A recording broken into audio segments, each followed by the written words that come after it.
আমি শুধু একটা চিন্তা আপনাদের মাথায় ঢুকায় দিতে চাই, একটু চিন্তা করেন। আমার আপনার যখন মরণ হবে, আমি মরি আর আপনি মরেন, যেহেতু লেভেলে আছে মুসলমান, পরিচয়টা মুসলমান, আমাকে আপনাকে সুন্দরভাবে গোসল দিয়ে কাফন পরিয়ে লাশের খাটিয়ায় উঠায়া জানাজার ময়দানে নিয়ে যাওয়া হবে, জানাজা হবে। এবার লাশটাকে নিয়ে যাওয়া হবে কবরের পাশে।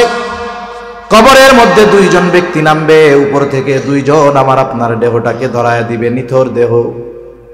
এই যে যখন কবরস্থ করা হয় লাশ, এই সময় একটা দোয়া পড়া হয়, বিসমিল্লাহি ওয়া আলা মিল্লাতি রাসূলিল্লাহ।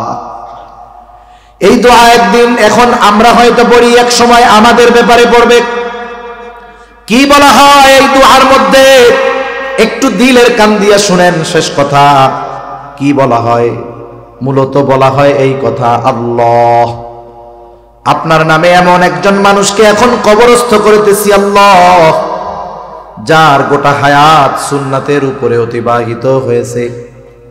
যখন সে মারা গেছে সুন্নাতের উপরে ছিল, যখন তাকে কবরস্থ করতেছি এখনো সুন্নাতের উপরেই আছে।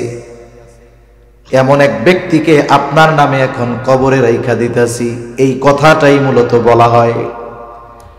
কষ্ট নিয়েন না, আমি শুধু এতটুকু কথা বলি, আমরা কে কোন সময় মারা যাব বলা যায় না। এখান থেকে আমি বাসায় নাও ফিরে যেতে পারি, এর কোনো নিশ্চয়তা নাই।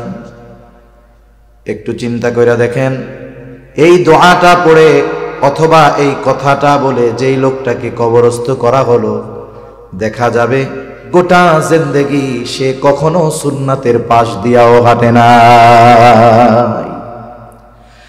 না তার চেহারায় সুন্নাত আছে, না তার কর্মে সুন্নাত, না তার লেবাসে সুন্নাত ছিল। একটু বুঝে থাকলে জবাব দিবেন, যেহেতু মুসলমানের সন্তান, তার ব্যাপারেও এই দোয়াটা পড়া হবে কি হবে না? কিন্তু বলেন তো, তার বাস্তবতার সাথে আর এই দোয়ার কথার সাথে মিল আছে কি?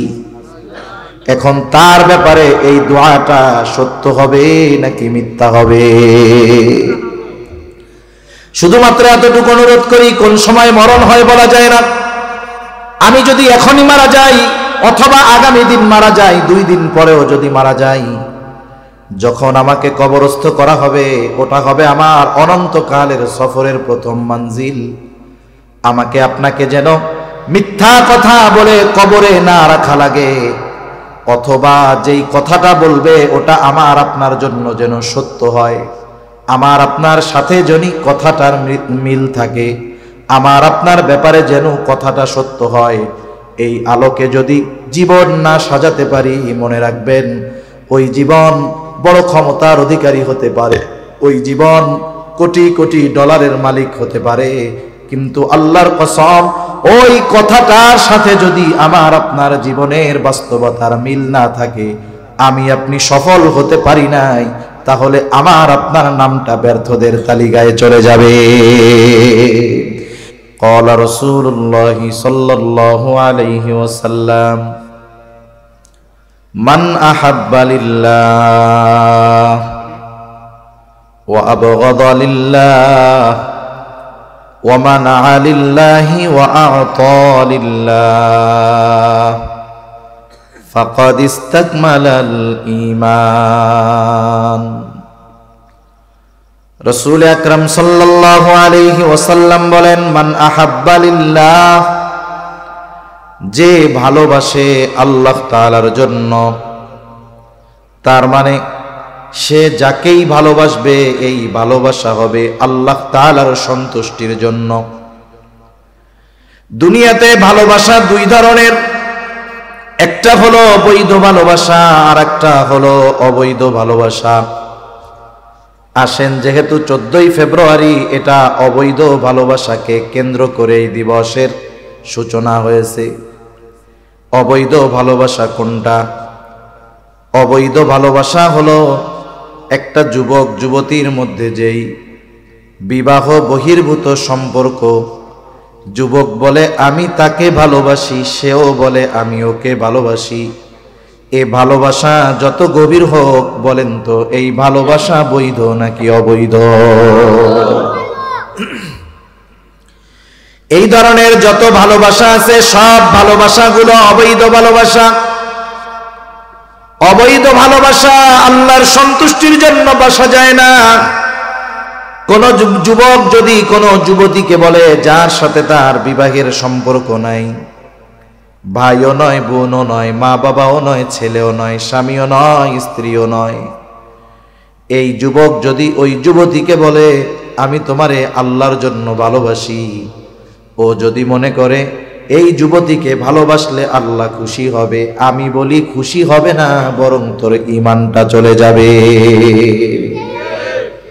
অবৈধ ভালোবাসা আল্লাহর সন্তুষ্টির জন্য বাসা যায় না।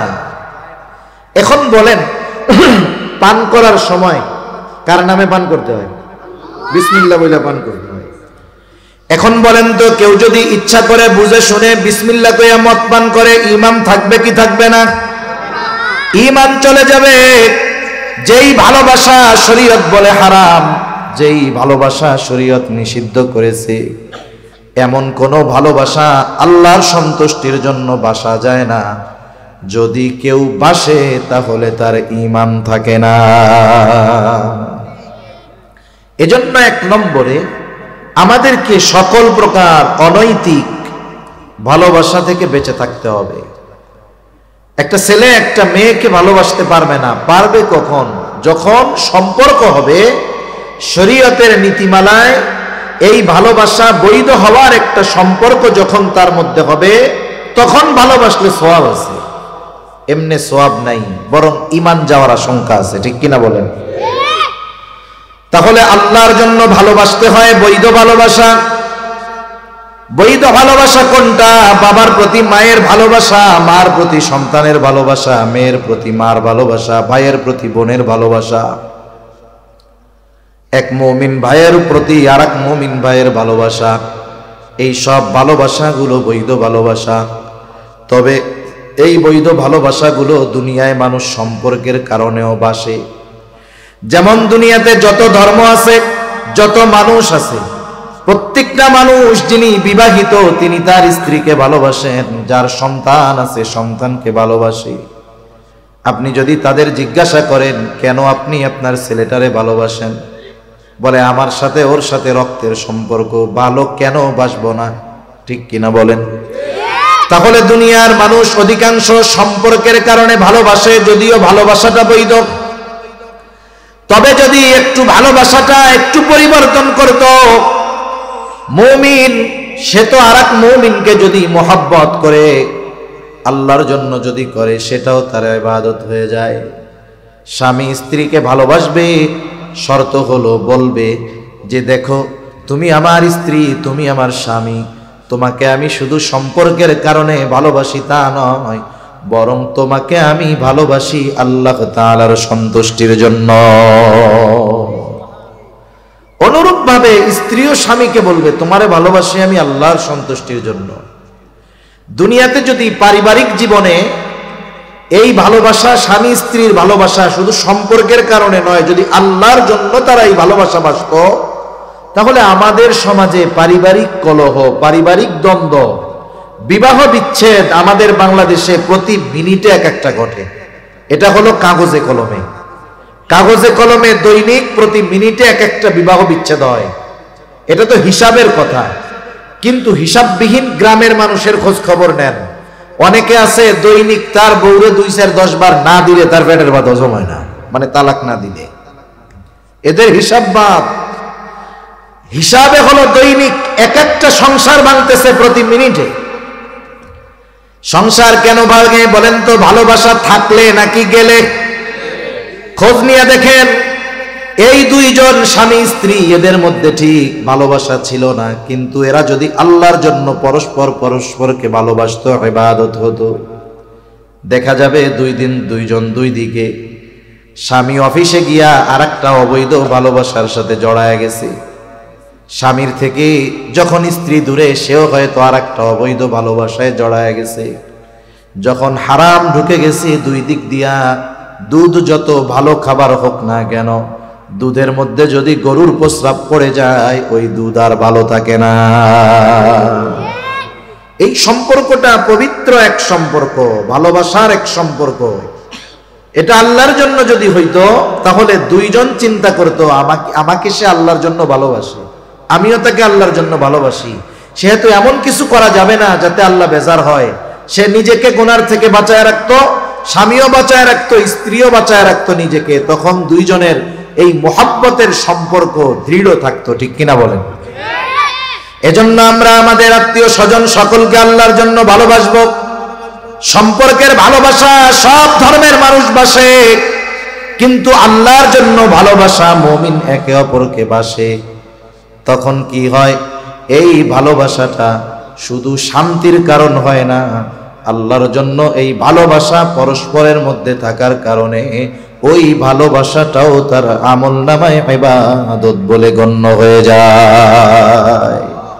তাহলে এখন থেকে যারা বিবাহিত স্ত্রীকে বলবে আই লাভ ইউ, ভালোবাসি, এ শব্দটার প্রয়োগ বৈধ জায়গায় বেশি বেশি করতে হবে। না করার কারণে অবৈধ জায়গায় বেশি প্রয়োগ হইতেছে। এজন্য আজকের থেকে যাদের ওয়াইফ আছে বিবাহিত, বুড়া হোক আর বুড়া হোক, এটা একবারে বৃদ্ধ হইল মুরব্বী যায় বলবেন আমি তোমাকে ভালোবাসি। ইংরেজিতেও বলবেন আই লাভ ইউ। ভালোবাসি কেন? বলে আল্লাহর সন্তুষ্টির জন্য ভালোবাসি। কথা বুঝেন নাই? ভাই ভাইকে ভালোবাসবে, ভাই বোনকে ভালোবাসবে আল্লাহর জন্য, বাবা সন্তানকে ভালোবাসবে, মেয়ে মাকে ভালোবাসবে আল্লাহর জন্য। তাহলে বলেন আমাদের দুনিয়ার সকল বৈধ ভালোবাসা হবে কার জন্য? জোরে বলেন।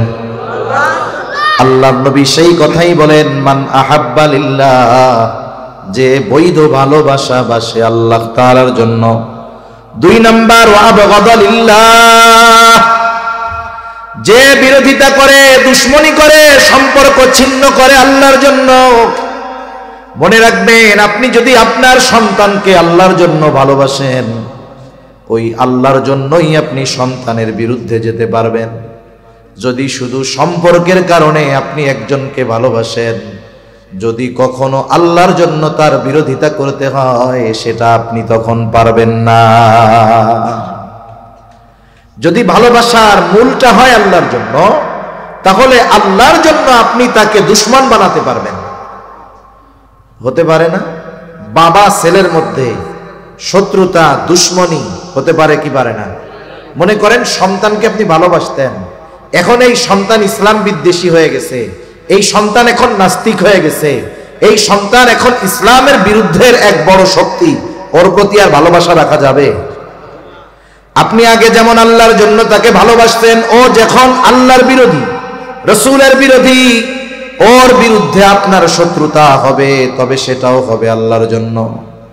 এই জন্য যাকে আল্লাহর জন্য ভালোবাসা যায়, যেই সম্পর্কটা আল্লাহর জন্য গড়া যায়, ওই সম্পর্কটা আল্লাহর জন্য ভাঙাও যায়। এটা ভালোবাসার মূলনীতি হবে যে আমাদের ভালোবাসা হবে আল্লাহ তাআলার জন্য। তাহলে ভালোবাসাও যাবে, তাহলে ওই ভালোবাসা ত্যাগ করাও যাবে। সাহাবায়ে কেরাম এই দৃশ্যটা আমাদের সামনে দেখায় গেছেন। তাদের অন্তরে সর্বদা আল্লাহর মুহাব্বত সবচাইতে সুদৃঢ় ছিল। এরপরে নবীজির মুহাব্বত তাদের অন্তরের মধ্যে সর্বোচ্চ ছিল। এই জন্য তারা আল্লাহর মুহাব্বতে আল্লাহর জন্য বাবার বিরোধিতা করতেও পিছপা হয় নাই। আল্লাহর মুহাব্বতে বাবার বিরুদ্ধে অস্ত্র ধারণ করতেও তারা পিছপা হয় নাই। ইতিহাসের অন্যতম একটি ঘটনা হলো বদরের যুদ্ধের ঘটনা। বদরের যুদ্ধ সংগঠিত হয়েছে 2য় হিজরিতে, 17ই রমাদান। বদরের যুদ্ধের প্রেক্ষাপট হলো মুসলমানেরা কাফেরদের সাথে ব্যাপক আকারে যুদ্ধ করার জন্য প্রস্তুত ছিল না, প্রস্তুতিও ছিল না। মূলত উদ্দেশ্য ছিল আবু সুফিয়ানের বাণিজ্য কাফেলার উপরে ঝাটিকা আক্রমণ করা, গেরিলা হামলা করা। আবু সুফিয়ান যখন বুঝতে পারছে কাফেলাও নিরাপদ, খবর পাঠায় দিছে মক্কায় যে আমাদের বাণিজ্যিক কাফেলা বিপদের সম্মুখীন হতে পারে, আমাদের সাহায্যের জন্য তোমরা আগায় আসো, মুসলমানদের দ্বারা আমরা আক্রান্ত হতে পারি।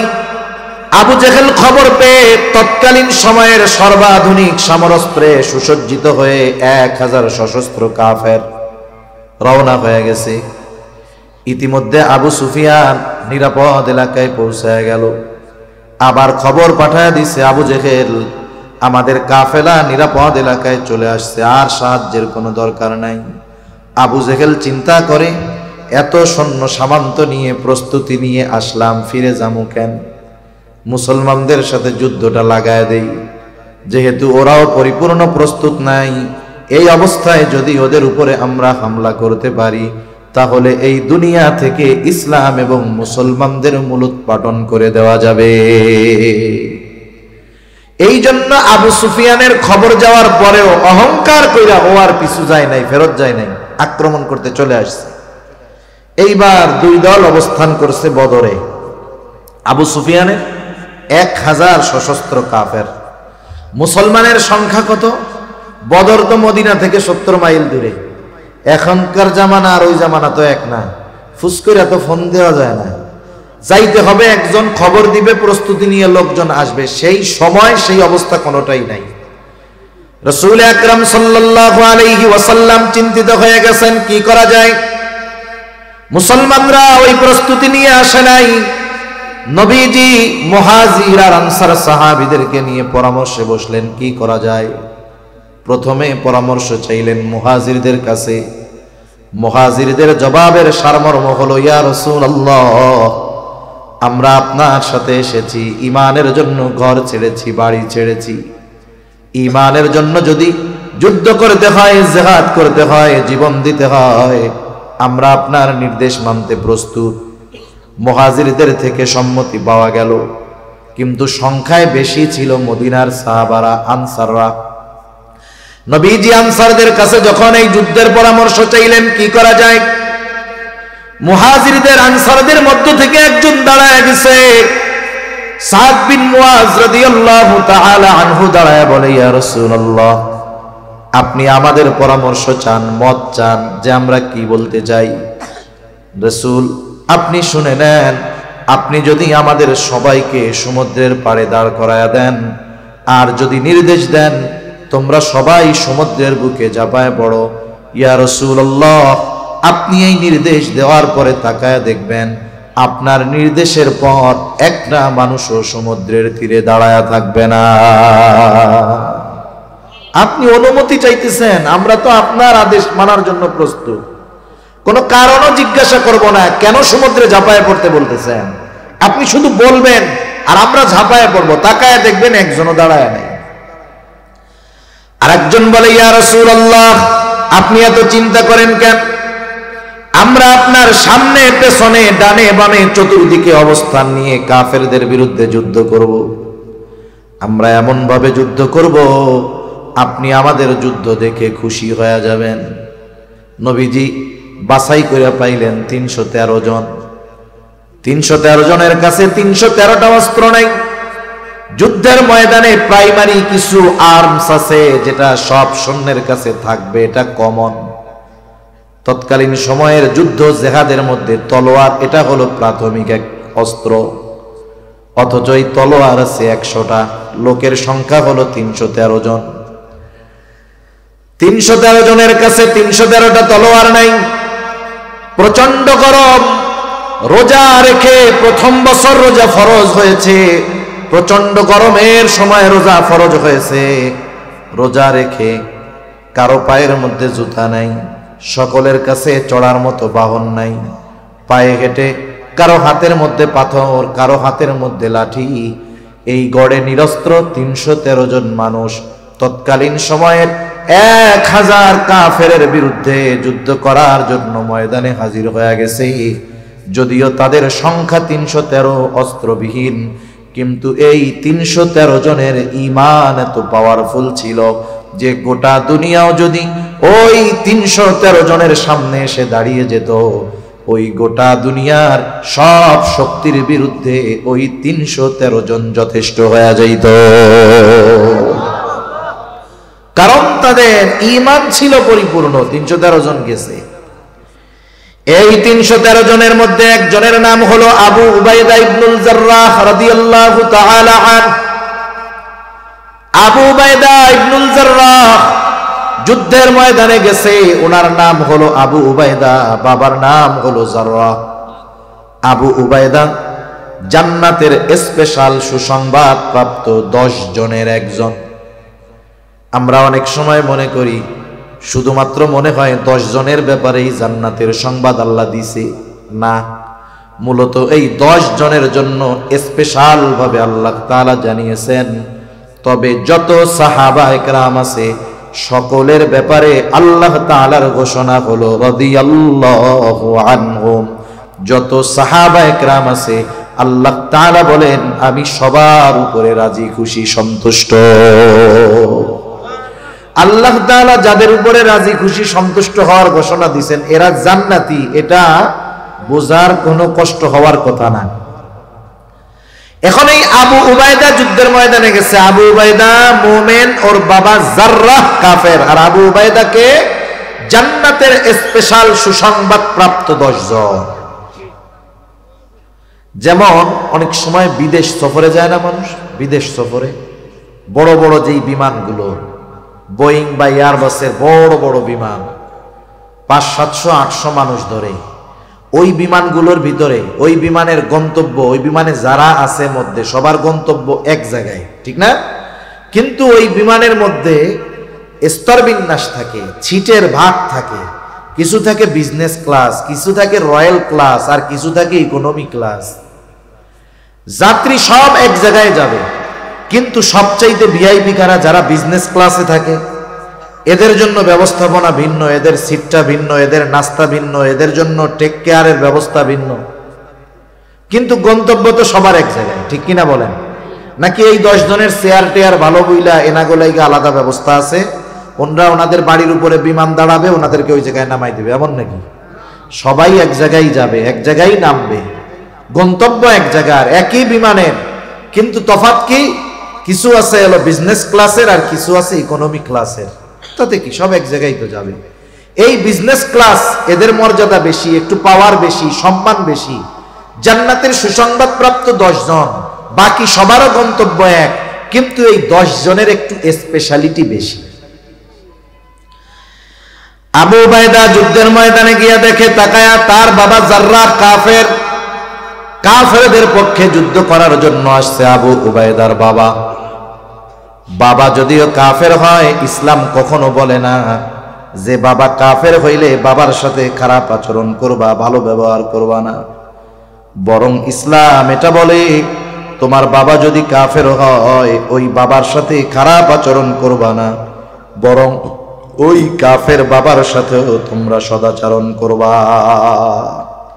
ইসলাম কখনো বাবা যদি কাফের হয় কারণ ওই কাফের বাবার সাথে ইসলাম কখনো খারাপ আচরণ করতে বলে না, বরং ইসলাম বলে ওই কাফের বাবার সাথেও কি করবা? সদাচরণ করবা, ভালো ব্যবহার করবা।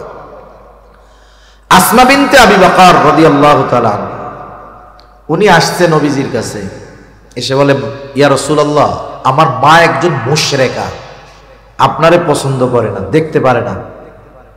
নবীজিকে বলতেছে আয়েশা কি, আমার মা একজন মুশরিকা, উনি আপনাকে খুব অপছন্দ করে, দেখতে পারে না আপনারে। উনি মাঝে মধ্যে আমার কাছে আসে, আমার মা যদিও, আমি ওনার সাথে কেমন আচরণ করব? আমরা হইলে কইতাম আমারে দেখতে পারে না, আসলে লাঠি দিয়া ফিডাইয়া ঘরের থেকে বের করে দিবি। নবীজি কি বললেন? যখন আসবে তুমি তার সাথে উত্তম ব্যবহার করবা। সুবহানাল্লাহ বলেন। তাইলে মা যদি বাবা যদি মুশরিক মুশরিকাও হয়, তাদের সাথে ভালো ব্যবহারের নির্দেশ আল্লাহও দিয়েছেন, রাসূলুল্লাহও দিয়েছেন। সুবহানাল্লাহ বলেন। মা মুশরিক, ভালোবাসেন মারে, সমস্যা নাই তো, ভালোবাসা এই জায়গা খাটান। আল্লাহ রাব্বুল আলামিন মা বাবা মুশরিক হলে যে ভালোবাসা যাবে না এমনটা বলেন নাই। রাসূলুল্লাহ সাল্লাল্লাহু আলাইহি ওয়াসাল্লামের নির্দেশনার মাধ্যমে জানা যায় মা বাবা যদি মুশরিক হয় ভালোবাসতে কোনো অসুবিধা নাই। আবার আল্লাহ তাআলা কোরআনুল কারীমের মধ্যে জানায় দেন মা বাবা যদি মুশরিক হয় ওই মা বাবার সাথে খারাপ আচরণ করার সুযোগ সন্তানের না। তাআলা সবচাইতে বেশি বেজার হন বান্দা যখন শিরিক করে। কি করে বলেন? ঘুমাইতেছেন নাকি? তাকবীর দেন, নারায়ে তাকবীর। জবাবটাও এরকম একটু জোরে দিয়েন, তাহলে বুঝবো না দাজা আছেন। আল্লাহ তাআলা সবচাইতে বেশি বেজার হয় বান্দা যখন কি করে বলেন? শিরিক করে। আল্লাহর সমকক্ষ দাঁড় করায়, আল্লাহর সমকক্ষ দাঁড় করায়। মানে যেই জিনিসটা দেওয়ার পাওয়ার আল্লাহ, ওই জিনিসটা সে আরেকটা মাখলুকের কাছে চায়। আমাদের দেশে তো অনেক সময় তাজাদার কাছে চায়, এও এক ব্যাপার বুঝলাম, কিন্তু অনেক সময় মরাডার কাছে গিয়াও চায়। মানে বুঝেন নাই, মাজারে গিয়া চায়, আছে না নাই? কবরের পাশে গিয়া চায়, আছে না নাই? আরে মাজারওয়ালার কি পোলাপান দেওয়ার ক্ষমতা আছে? ওর যদি থাকতো এই ক্ষমতা, ওই তো নিজেই মরতো না, কমপক্ষে নিজের বাঁচার চেষ্টাটা করতো। আল্লাহ তাআলা সবচাইতে বেজার হয় বান্দা যদি আল্লাহর সাথে শিরিক করে।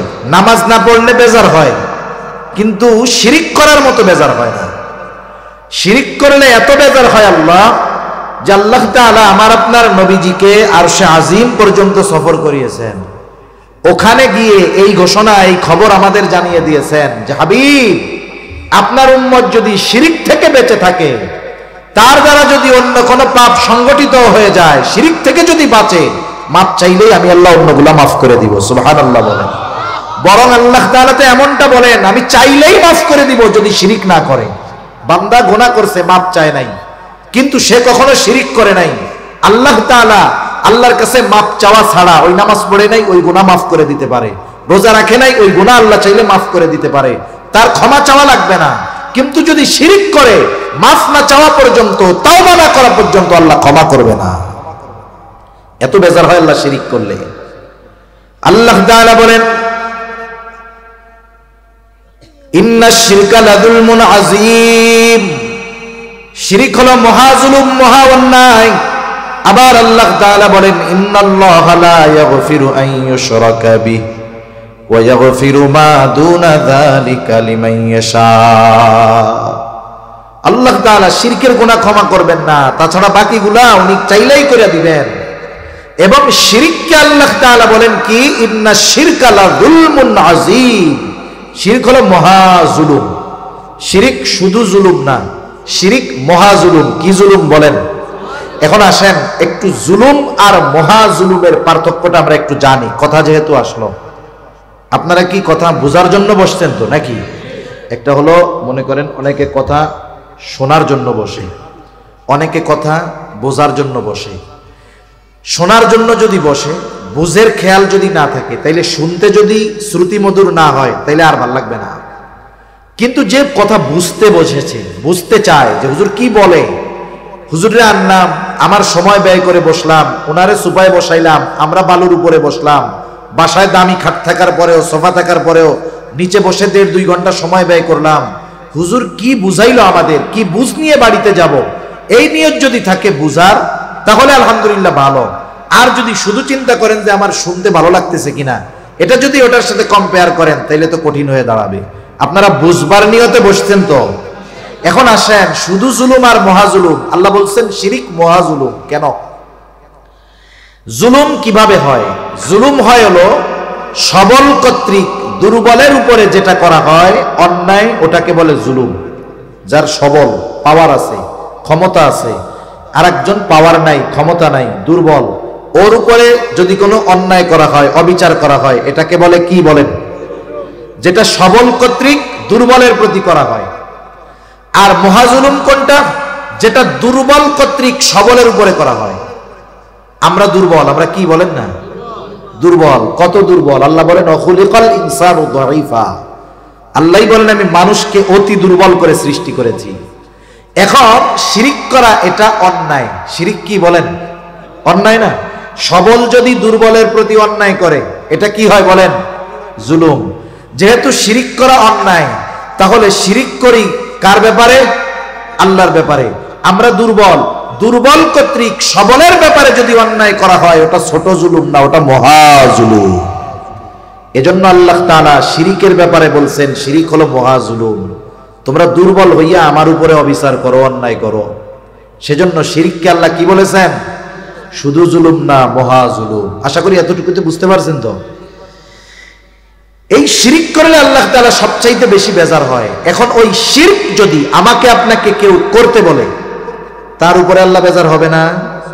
আপনি জানেন যখন আপনাদের এই সব অঞ্চলে মারামারি টারামারি হইতো নাকি আগে, যেমন 2টা দল থাকে না, গ্রামে দল থাকে, বিভিন্ন এলাকায় 2টা গ্রুপ থাকে, 2 গ্রুপের 2জন লিডার থাকে, 2 লিডার ঢাকায় থাকে আলিশান বাড়ি বাসায়।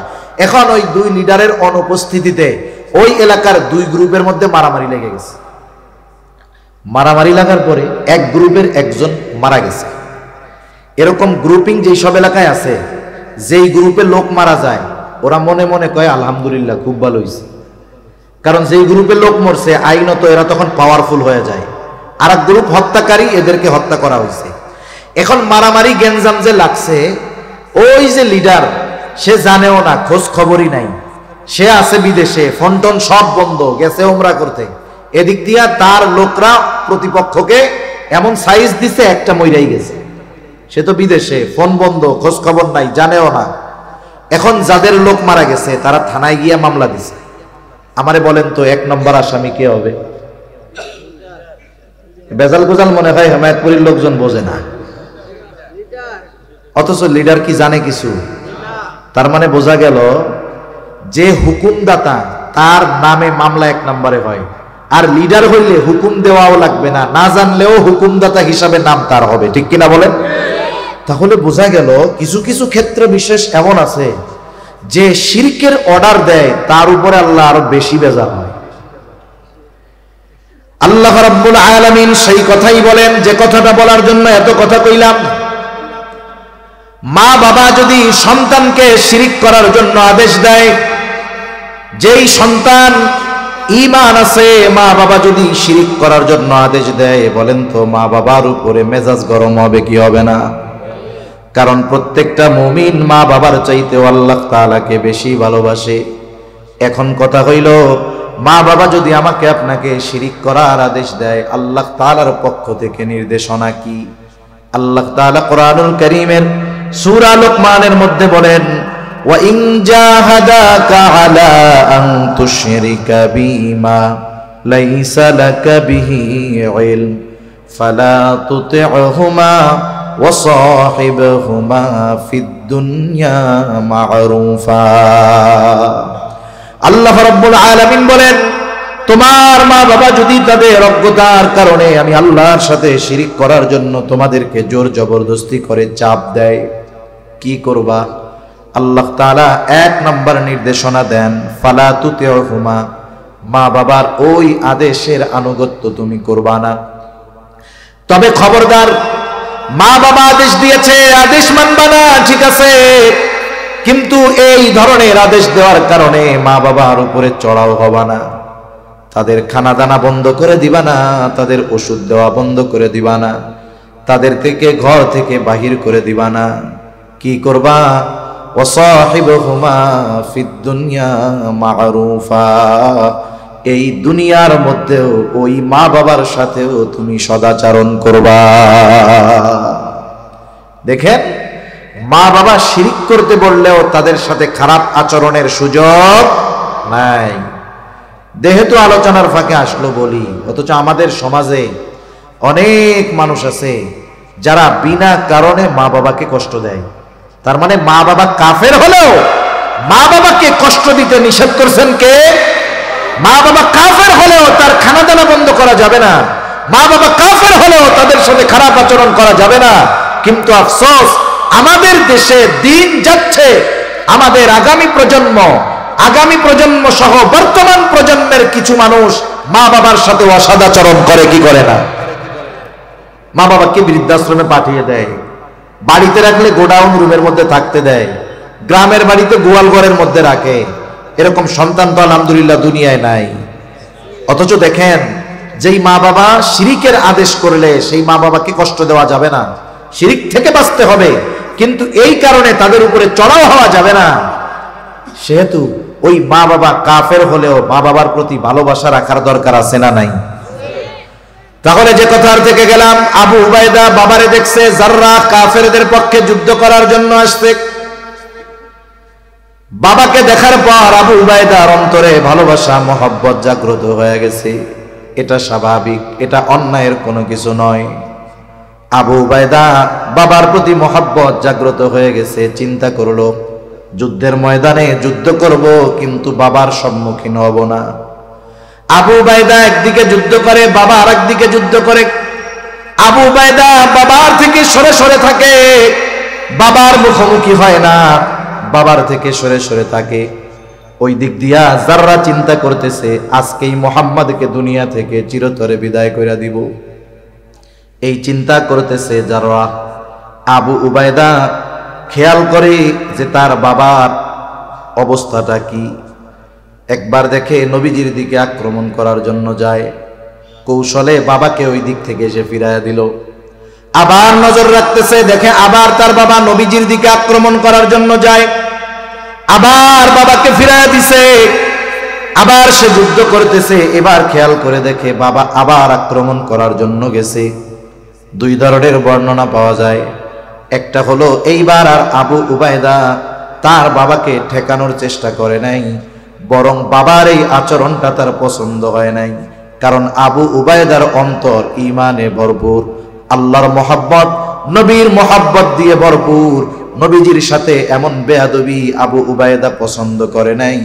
এইবার গিয়া একটা কোপ দিয়া বাবাকে দেহ থেকে বাবার মাথাটাকে সে আলাদা করে দিয়েছে। আরেক বর্ণনায় আসছে আবু উবায়দা সরে সরে থাকে, যুদ্ধ করতে চায় না বাবার সাথে। কিন্তু আল্লাহ তাআলা চায়, ও আবু উবায়দা, আমি আল্লাহ তোমার মনের অবস্থা জানি, তোমার বাবার প্রতি মহব্বত ভালোবাসা। কিন্তু আল্লাহ তাআলা পরীক্ষা করতে চায় এই মহব্বত বাবার প্রতি বেশি নাকি আল্লাহর প্রতি বেশি। আল্লাহ তাআলা এবার বাপ বেটারে মুখোমুখি বানায় দিলেন। বাবা মুমিন, বাবা কাফের, সন্তান মুমিন। বাপ বেটা মুখোমুখি হয়ে গেছে। আবু উবায়দা সামনে যখন দেখে বাবা, আবু উবায়দার হাতের উঁচু তলোয়ারটা নিচু হয়ে গেছে। কেন নিচু হইছে? বলেন বাবার মহব্বতে। বলেন কার মহব্বতে? উঁচু তরবারি নিচে হইছে কার মহব্বতে? এইবার আবু উবায়দা তলোয়ার নিচে নামায়া দিছে যেহেতু বাবা। কিন্তু আবু উবায়দা মুমিন, তার পিতা যাররা কাফের। কাফেরের অন্তরের অবস্থা আর মুমিনের অন্তরের অবস্থা কখনো এক হতে পারে না। মুমিনের অন্তর ঈমানের আলোয় ভরপুর, মুমিনের অন্তর বিশ্বাস দ্বারা ভরপুর। কাফেরের অন্তর কুফরির অন্ধকারে ভরপুর, পাপাচারে ভরপুর, অবিশ্বাসে ভরপুর। আবু উবায়দার বাবা যারা চিন্তা করছে, হায়রে যতই হোক পুলা আমার, এইটা তো ধর্মত্যাগী, এরে দিয়া বিশ্বাস নাই। আবু উবায়দা কিন্তু উঁচু তরবারি নিচু করে ফেলছে। কিন্তু পিতা কাফের যারা, বাবা সন্তানের উপরে এবার যখন তরবারি পরিচালনা করতে গেছে আবু উবায়দাকে হত্যা করে ফেলবে। এইবার আবু উবায়দার অন্তরে বাবার মহব্বত নিচে পড়ে গেছে, আল্লাহর মহব্বত জয়ী হয়ে গেছে। তাহলে আবু উবায়দা তরবারি নিচু করছে বাবার মহব্বতে। কার মহব্বতে? এইবার বাবা যখন এই মহব্বতের মর্যাদা দিতে পারে নাই, আবু উবায়দার তরবারিও বাবার বিরুদ্ধে উঁচু হয়ে গেছে। এবার বলেন তরবারি উঁচু হইছে কার মহব্বতে? জোরে বলেন। এবার বাপ বেটার মধ্যে লড়াই শুরু হয়ে গেছে। লড়াইয়ের এক পর্যায়ে আবু উবায়দা নিজের হাতে নিজের বাবাকে দুনিয়া থেকে বিদায় করে দিয়েছে। বদরের যুদ্ধ শেষ হয়ে গেল। কাফেররা বলা বলি করতেছে, দেখ মুহাম্মদ কি পালে এইগুলা, বাপরেও ছাড় দেয় না, পোলায় বাপরে হত্যা করে ফেলছে। নবীজিও চুপ করে আছে। কি ঘটনা কইটা গেল? উনিও এটা চিন্তা করে নাই। কি ঘটনা কইটা গেল? কাফেররা ইহুদি নাসারারা বলা বলি করে, দেখ ছেলে বাপরে হত্যা করে ফেলছে। আমাদের দেশে এই ঘটনা একটা দুইটা নয়, খোঁজ নেন শত শত হাজার হাজার ঘটনা আছে। নেশার টাকার জন্য, মোটর সাইকেলের টাকার জন্য, অন্যান্য অনেক অপরাধ করার জন্য, সম্পদের জন্য সন্তান নিজের হাতে বাবাকে টুকরা টুকরা করে ফেলে, হত্যা করে ফেলে। বলেন তো এইরকম ঘটনা কম বেশি জানা আছে না নাই? আবু উবায়দা সম্পদের জন্য বাপরে হত্যা করছে। আবু উবায়দা টাকা পয়সার জন্য হত্যা করছে। আরে আবু উবায়দা কেন হত্যা করছে বাবাকে? দুনিয়ার কেউ না জানলেও জানে কে? আরো জোরে বলেন কে? আল্লাহর মহব্বতে আবু উবায়দা এই কাজ করছে, দুনিয়ার কোনো স্বার্থে করে নাই। নবীজি চুপ। আসমান থেকে কোনো ঘোষণা এখনো আসে না। কাফেররা কথা বলা বলি করে, টিটকারি মারে। জিবরাইল আলাইহিস সালাতু ওয়াস সালাম এইবার এই ঘটনাকে কেন্দ্র করে ওহী নিয়ে হাজির হয়ে গেলেন। আবু উবায়দা সহ ওই জায়গায় বদরের যুদ্ধে যারা এই রকম ঈমান দীপ্ত মুহাব্বতের পরিচয় দিয়েছে তাদের ব্যাপারে আল্লাহ তাআলা ওহী নাজিল করে বলেন, লা তাজিদু কওমান ইউমিনুনা বিল্লাহি ওয়াল ইয়াউমিল আখির ইউআদ্দুনা মান হাদ্দাল্লাহা ওয়া রাসূলাহু ওয়ালাউ কানু আবাআহুম আও আবনাআহুম أو إخوانهم أو عشيرتهم أولئك كتب في قلوبهم الإيمان আল্লাহ রাব্বুল আলামিন নবীজিকে বলতেছে, আরে ওরা যে কথা বলে বলুক, শুনে নেন আপনি। লা তাজিদু কওমান ইউমিনুনা বিল্লাহ, যারা আল্লাহ তাআলাকে ভালো, আল্লাহ তাআলার প্রতি ঈমান রাখে, ইউমিনুনা বিল্লাহি ওয়াল ইয়াউমিল আখির, যেই কওম আল্লাহ এবং আখিরাতের প্রতি ঈমান রাখে তাদেরকে আপনি এমন অবস্থায় পাবেন না। কেমন অবস্থায়?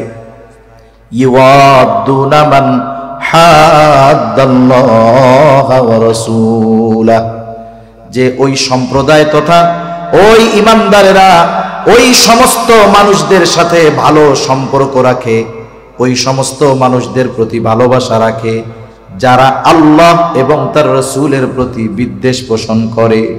তার মানে প্রকৃত মুমিন যারা, এরা আল্লাহ এবং রাসূলের প্রতি বিদ্বেষ পোষণকারীদেরকে কখনো পছন্দ করে না।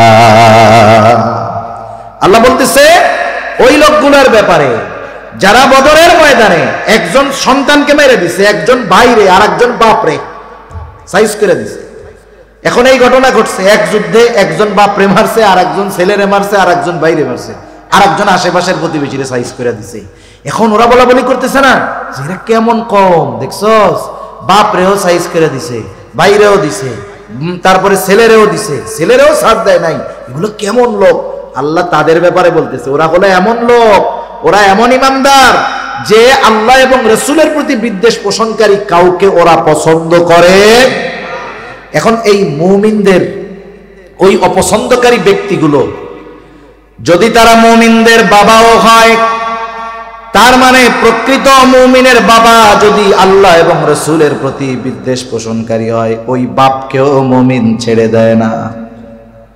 ওয়ালাউ কানু আবাআহুম আও আবনাআহুম, সন্তানের প্রতি যত মায়া মহব্বত থাকুক না কেন, সন্তান যদি আল্লাহ এবং রাসূলের প্রতি বিদ্বেষ পোষণকারী হয়, ওরা ওই সন্তানকেও ছেড়ে দেয় না। সুবহানাল্লাহ বলে। অথচ চিন্তা করে দেখেন, একটা বাবা তার জীবনের সব পরিশ্রম করে সন্তান কেন্দ্রিক, ঠিক কিনা বলেন? অথচ ঈমানদার সন্তান যদি বদ্দিন হয় সন্তানকেও ছেড়ে দেয় না। আও ইখওয়ানাহুম, যদি তাদের ভাইও হয়, ওই মুমিনরা আল্লাহ এবং রাসূলের বিদ্বেষ পোষণকারী ওই ভাইকেও তারা ছেড়ে দেয় না। আও আশীরতাহুম, আরে আশেপাশের আত্মীয় স্বজন যে হয় হোক, কাউকে ছেড়ে দেয় না। যেখানে বাপরে ছাড়ে না, সন্তানকে ছাড়ে না, আল্লাহ এবং রাসূলের বিষয়কে কেন্দ্র করে সেখানে তো আশেপাশে অন্য ব্যক্তিদের কথাই চলে না, ঠিক কিনা বলেন? আল্লাহ তাআলা এবার কি বলেন, এরা এত কঠোর কেন, দ্বীনের ব্যাপারে এত কঠোর কেন হতে পেরেছে যে বাপরেও ছাড়ে না? আল্লাহ তাআলা বলেন এই কঠোরতার কারণ হলো উলাইকা কাতাবা ফি কুলুবিহিমুল ঈমান ওয়া আইয়াদাহুম বিরূহিম মিন। আল্লাহ তাআলা বলেন উলাইকা কাতাবা ফি কুলুবিহিমুল ঈমান ওয়া আইয়াদাহুম বিরূহিম মিন, তাদের অন্তরকে ঈমান দ্বারা পরিপূর্ণ করে দেওয়া হয়েছে, তাদের অন্তরের মধ্যে আল্লাহ এবং রাসূলের মহব্বতকে সুদৃঢ়ভাবে বদ্ধমূল করে দেওয়া হয়েছে। সাথে সাথে আল্লাহ তাআলা বিশেষ শক্তি দ্বারা তাদের হাতকে শক্তিশালী করেছে। আল্লাহ তাআলা এবার তাদের আরেকটু প্রশংসা করে বলেন, আপনি জানেন এরা এই কাজ করার কারণে কি প্রতিদান পাবে? কাফেররা বলে কি খারাপ কাজ করলো, আর আল্লাহ বলেন শুনে নেন, এদেরকে আমি অন্তরের মধ্যে স্পেশাল ভাবে ঈমানি শক্তি দিয়েছি। আমি আল্লাহ এবং আপনার প্রতি মহব্বতের কারণে এই পাওয়ার তারা অর্জন করেছে। শুনে নেন, ওয়ায়ুদখিলুহুম জান্নাতিন তাজরি মিন তাহতিহাল আনহার খালিদিনা ফিহা রাদিয়াল্লাহু আনহুম ওয়া রাদু আন। আল্লাহ তাআলা বলেন, এই কর্মগুলো যারা করলো তাদেরকে এমন জান্নাতে প্রবেশ করানো হবে যেই জান্নাতের পাদদেশ দিয়ে আছে প্রবাহিত নহর, সেখানে তারা চিরকাল অবস্থান করবে। শুধু তাই না, কেন এই প্রতিদান দিব? কাফেররা যদিও তাদের এই কর্মের জন্য তিরস্কার করতেছে, আপনি শুনে নেন, রাদিয়াল্লাহু আনহুম ওয়া রাদু আন, তাদের এই কর্মের কারণেই আমি আল্লাহ স্বয়ং তাদের উপরে সন্তুষ্ট। তাহলে আমি যে কথার থেকে গেছি আবার পেছনের দিকে যাই, যে আমার আপনার কারো সাথে যদি দুশ্মনী পোষণ করতে হয়, শত্রুতা করতে হয়, বিরোধিতা করতে হয়, আমার সম্পদের জন্য করব না, জায়গা জমির জন্য করব না, ক্ষমতার জন্য করব না। যদি আমার বাবাকেও দুশ্মন বানাতে হয়, কার জন্য বানাবো? আরো জোরে বলেন, কার জন্য? আপনি আমাকে গোটা দুনিয়ার মধ্যে এমন একটা ঘটনা দেখান, এক বাবা তার ছেলেরে মাইরা ফেলছে, আল্লাহর জন্য একটাও পাবেন না। বাপ ছেলেরে মারতেছে, ছেলে বাপরে মারতেছে, দুনিয়ার পাওয়ার, জমি, জাতি, ক্ষমতা এইসবের জন্য। কিন্তু আল্লাহর মুহাব্বতকে প্রাধান্য দিয়ে এই ধরনের কাজ করা, এটা যেন তেন ব্যাপার নয়।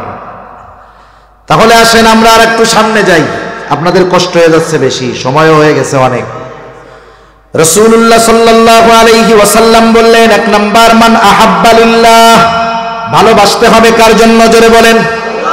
যাকে ভালোবাসলে আল্লাহ খুশি হবে, আমরা অবশ্যই অবশ্যই তাকে ভালোবাসবো। এই ভালোবাসাটা হবে আল্লাহর জন্য।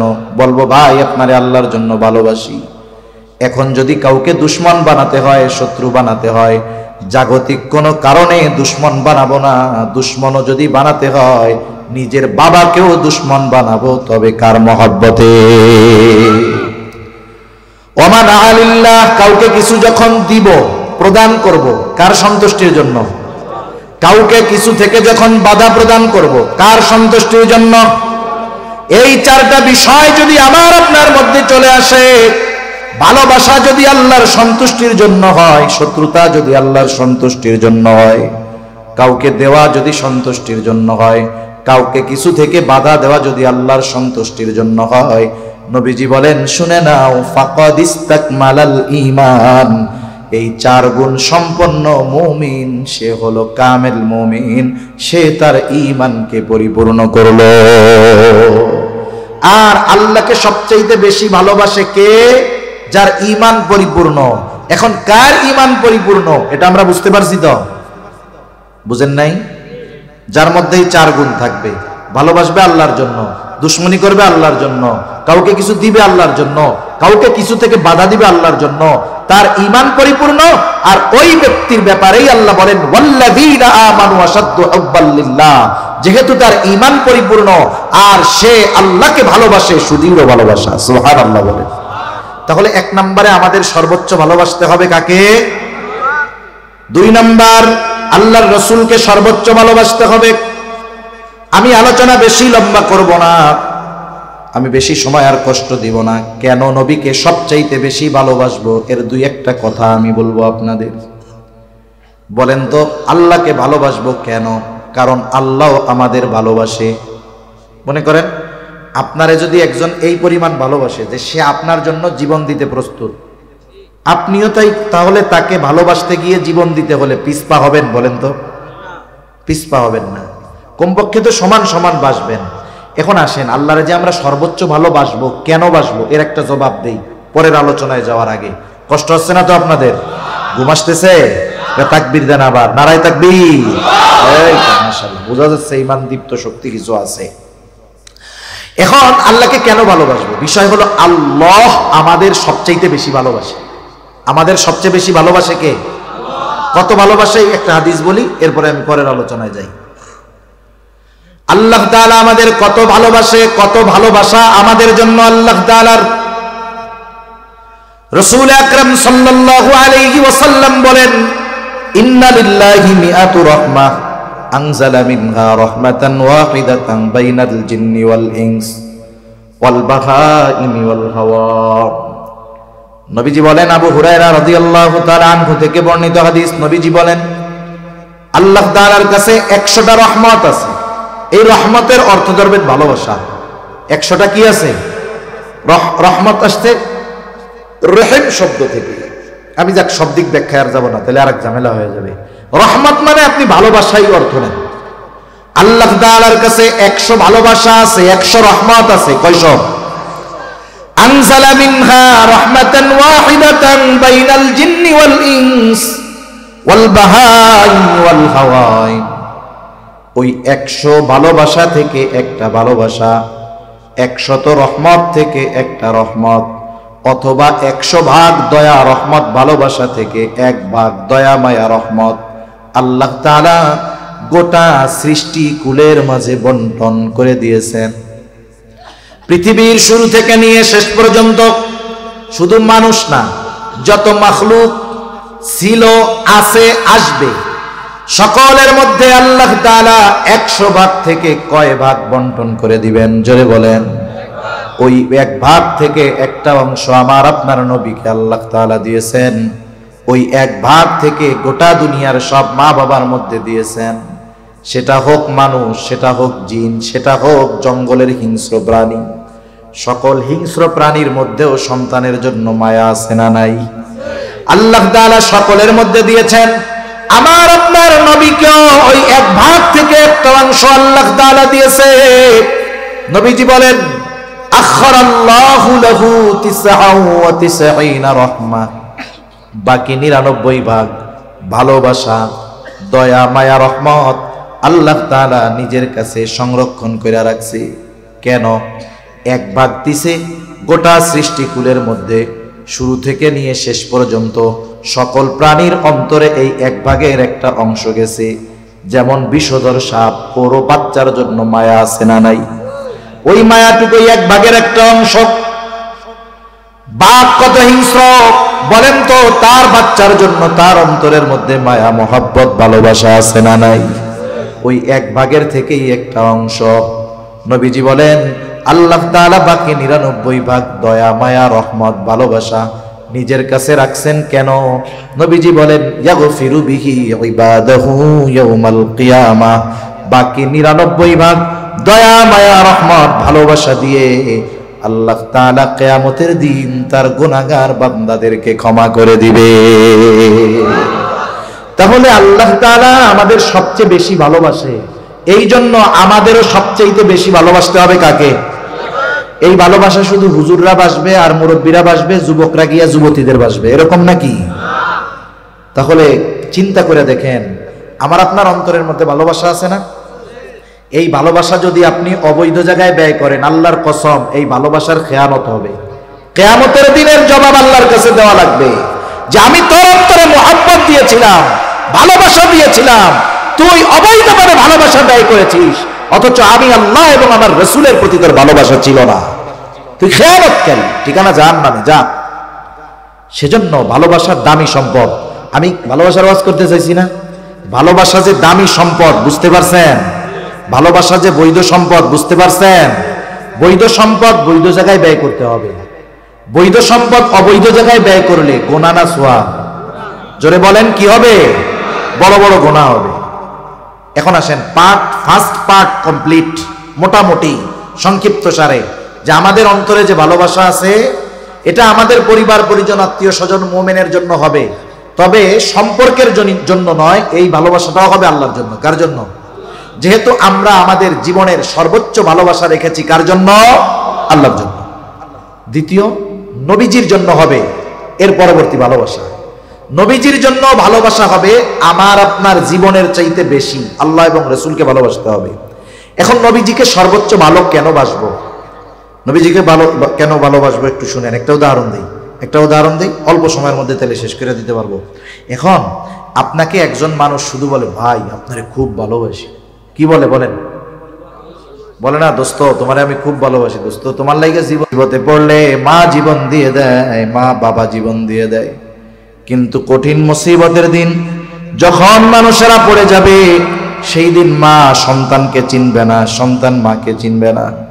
আল্লাহ তাআলা বলেন ইয়াউমা ইয়াফিরুল মারউ মিন আখিহি ওয়া উম্মিহি ওয়া আবিহি ওয়া সাহিবাতিহি ওয়া বানিহি লিকুল্লি ইমরিইম মিনহুম ইয়াউমাইযিন শা'নুন ইউগনি। আল্লাহ তাআলা বলেন কিয়ামতের দিন ভাই ভাইয়ের থেকে পলায়ন করবে, ওয়া উম্মিহি ওয়া আবিহি, পিতামাতার থেকে পলায়ন করবে, ওয়া সাহিবাতিহি ওয়া বানিহি, স্ত্রী সন্তানদের থেকে পলায়ন করবে। একটু চিন্তা করে দেখেন, দুনিয়ায় ভাই বিপদে পড়লে ভাই দৌড়ায়া যায়, দুনিয়ায় মা বাবা সন্তান যখন বিপদে পড়ে মা বাবা দৌড়ায় আসে, মা বাবার প্রতি সন্তানের কত মহব্বত থাকে, মা বাবা সন্তানের জন্য যদি জীবন দিতে হয় দুনিয়ায় জীবনও দিয়া দেয়। দুনিয়ায় স্ত্রী সন্তান তাদেরকে কেন্দ্র করে এই জীবন গড়ে। সন্তানের চেহারা দেখলে সারা দিনের ক্লান্তি নিমেষেই দূর হয়ে যায়, কিন্তু কিয়ামতের দিন ওই সন্তান বাবার মুখোমুখি হইতে যাবে না। যেই মা সন্তানের জন্য দুনিয়ায় জীবন দিয়ে দেয়, ওই সন্তানের মুখোমুখি মা সেই দিন হতে চাইবে না। আল্লাহ তাআলা বলেন সবাই সবার থেকে পালায়া থাকবে, লুকায়া থাকবে, প্রত্যেকটা মানুষ তার নিজের চিন্তায় বিভোর থাকবে। আল্লাহ তাআলা কোরআনুল কারীমের মধ্যে জানায়া দেন, তাফসীরের মধ্যে আসছে, এমনও হবে মানুষেরা এমন করে বলবে, মানুষেরা এরকম বলবে, আল্লাহ সারা দুনিয়ার সব মানুষকে জাহান্নামে দিয়ে হলেও আপনি আমাকে আপনি জান্নাতে দিয়া দেন। তাহলে মুসিবতটা কত বড় একটু চিন্তা করে দেখেন। যেই দিন সকলে নাফসি নাফসি নিজের চিন্তায় বিভোর, সেই দিন সকলেই চিন্তিত থাকবে, আমার আপনার নবীজিও চিন্তিত থাকবে। তবে নবীজি নিজের জন্য চিন্তা করবে না, নবীজি তার উম্মতের মাগফিরাতের চিন্তায় থাকবে।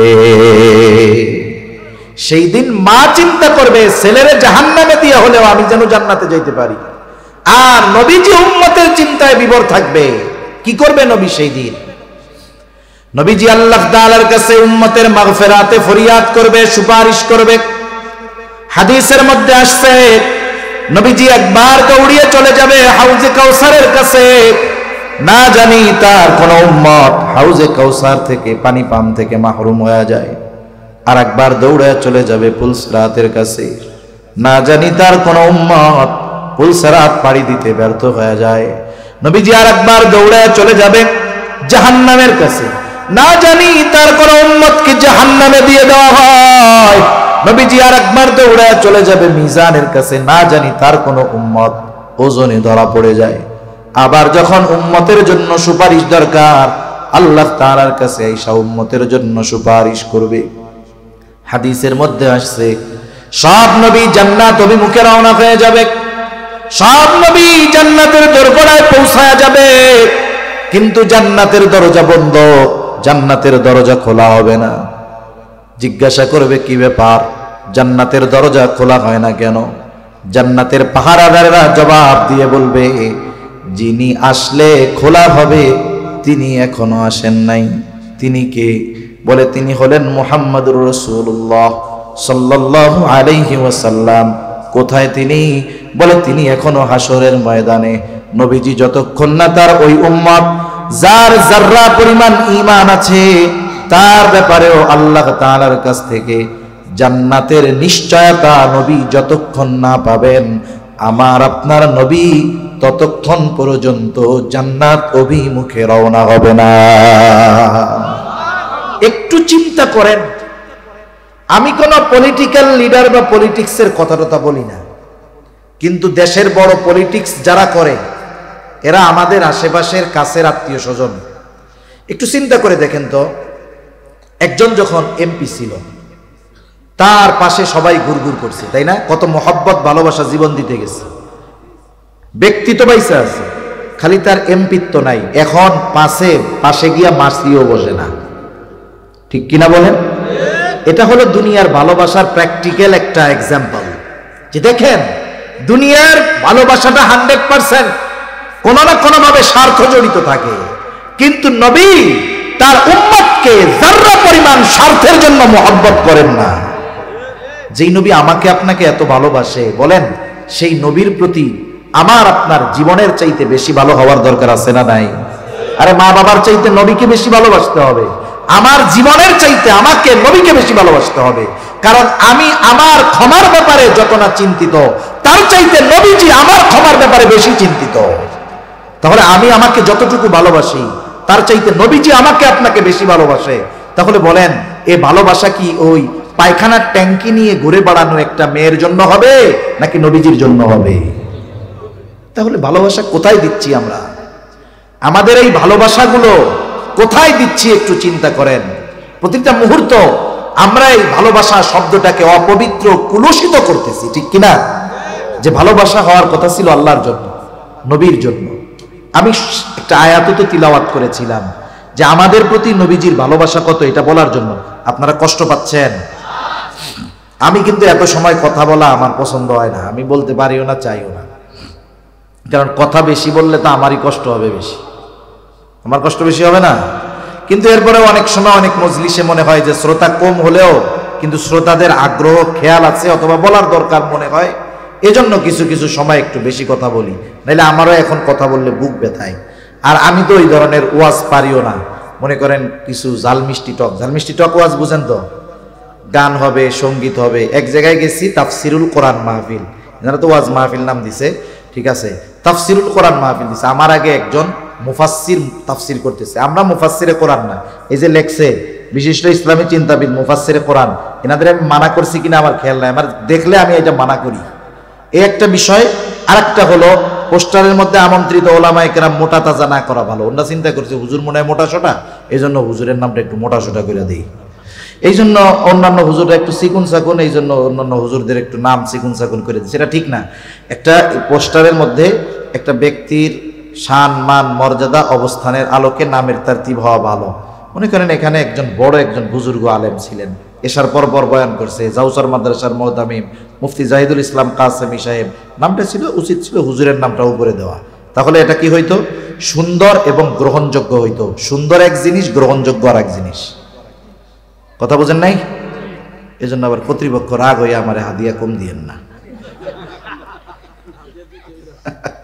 আলহামদুলিল্লাহ, এটা আমি কথার কথা বললাম, একটু মজা করলাম আর কি। এমনি উচিত মুরব্বীদের নাম আগে দেওয়া। কে কখন বয়ান করবে ওটা প্রয়োজনে সময় লিখে দেওয়া যেতে পারে, যে ওনার বয়ান এই সময়, এনার বয়ান এই সময়। এতে কি হবে? এতে মনে করেন ওনার নামটা নিচে দেখে আপনি মনে করেন না আমি খুশি হয়েছি, আমি তো লজ্জা পাইছি, আমার জন্য এটা লজ্জা লাগছে, বুঝেন নাই? এজন্য এই বিষয়গুলো আমরা একটু ভবিষ্যতে যারা মাহফিল করি একটু খেয়াল রাখবো ইনশাআল্লাহ। রাখা যাবে না? ওলামা ইকরামের সাথে একটু পরামর্শ করে, হুজুর কার নামটা কিভাবে দিলে এইভাবে একটু ভালো হয় একটু বইলা দেন, এটা তাহলে সুন্দর হবে, সাথে সাথে কি হবে বলেন? গ্রহণযোগ্য হবে। কি হবে? গ্রহণযোগ্য হবে। তার রাসূল আকরাম সাল্লাল্লাহু আলাইহি ওয়াসাল্লাম আমাদেরকে কত ভালোবাসেন এ ব্যাপারে একটা আয়াত তিলাওয়াত করছিলাম। আল্লাহ তাআলা কি বলতেছেন ওই আয়াতে বলবো? আল্লাহ তাআলা বলেন, লাকাদ জাআকুম রাসূলুম মিন আনফুসিকুম আজিজুন আলাইহি মা আনিতুম হারিসুন আলাইকুম বিল মুমিনিনা রাউফুর রহিম।